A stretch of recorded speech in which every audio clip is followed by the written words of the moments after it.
Perhaps now everyone is amazed by the current events of Pernita's battle against Mayuri, the revelation of Nemo's truth, Kyoraku unleashing his Bankai and fighting against Lilibaro, and before that Ichigo's fight with Uryu, Rinju's new battle, and Yobach killing the Soul King, taking his power and thus becoming the new king.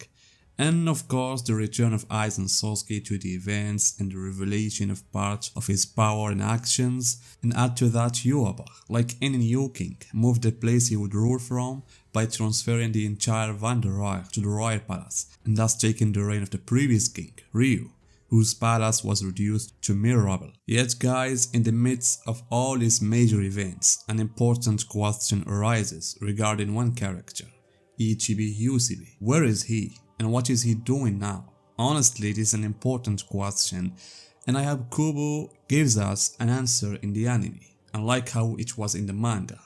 That's why guys, in this video, we will talk about what Ichibe's role might be in the remaining events based on what he has done in both the manga and the novel, and also with the new additions we have about him in the anime. So, unfortunately, in the manga, this was the last appearance of Ichibe and Squad Zero in general.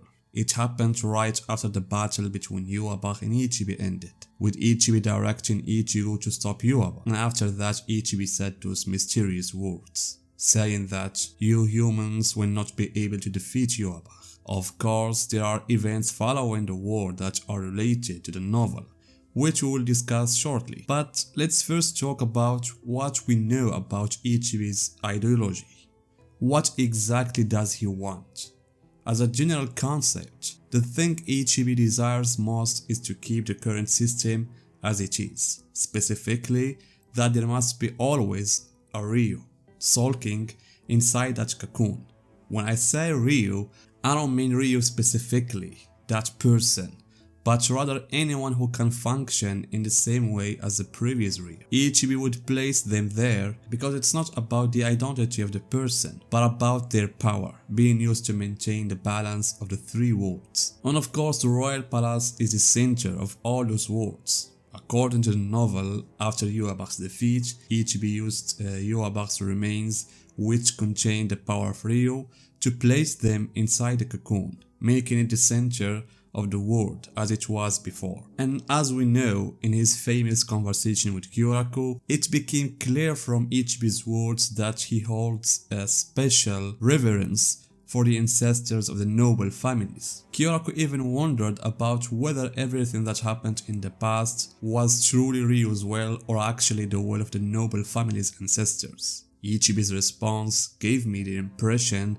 that he is heavily aligned with the nobles, and specifically the ancestors, or rather the the five characters who were behind the creation of the new world. However guys, during the conversation between Kyoraku and Ichibe, one line caught my attention when Kyoraku said the nobles like Yorichi or Byakuya don't pretend that their ancestors were free of mistakes. Yes, they did something bad in the past, but that was in the past, and the guilt should only be on them. Ichibe said that the matter appears that way. Then he added, but in any case, none of the founders of the five noble families are alive anymore. At that moment, the conversation started by an explosion occurred, I think by Grimage's arrival.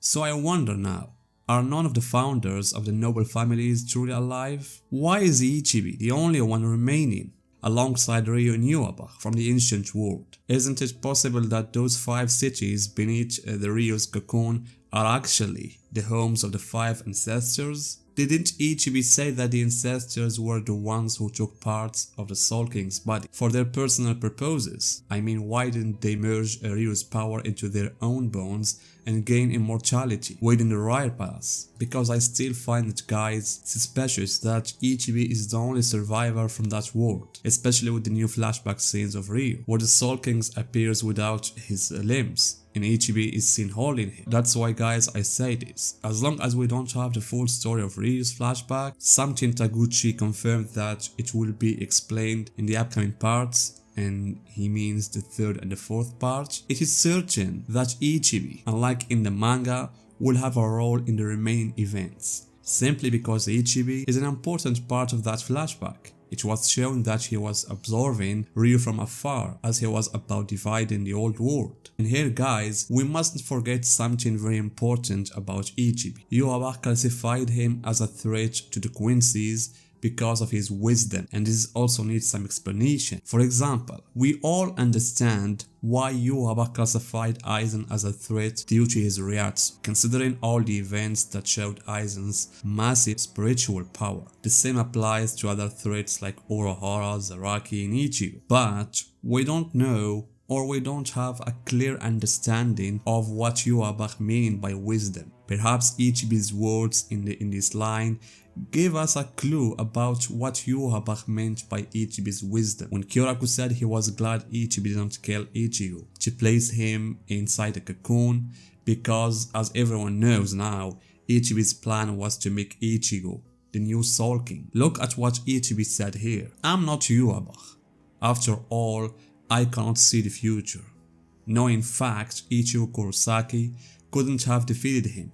If anything, we needed him to lose. So it's as if he was comparing the almighty ability to see the future with his own wisdom and suggesting that he knew Ichigo wouldn't defeat Yuaba, almost as though he wanted him to lose. That's why guys, I believe that some of Ichibe's decisions cannot be understood until a certain amount of time has passed and their outcomes and thus their wisdom become clear. For example, what he did with Zangetsu's true name when it was about to be revealed to Ichigo, or closing Yuaba's eyes 1,000 years ago, and other similar actions. That's why guys, I think Ichibe is currently watching the situation from afar, waiting until the battle approaches its end. At that time we might see Kubo giving us scenes about Ichibe, especially if we have the full flashback of Ryu, or perhaps we will see Ichibe when Askin begins discussing the 5 threats, which include Ichibe, and explain his wisdom. Thus, I'm certain that Ichibe, unlike in the manga, will have a new appearance connected to the flashback, when we must also not forget that Ichibe is the one who will revive the other Squad Zero members after their defeat, and these points might reveal the truth about Ichibe. Was he truly with Ryu, or was he actually against him? Was he telling the truth when recounting the story of the old world, or is there a plot twist around the subject, especially about Ichibe? Indeed guys, what do you think about Ichibe? Do you think we will see him again with a new appearance, a new event? Tell me guys your opinions in the comments, and see you in my next video.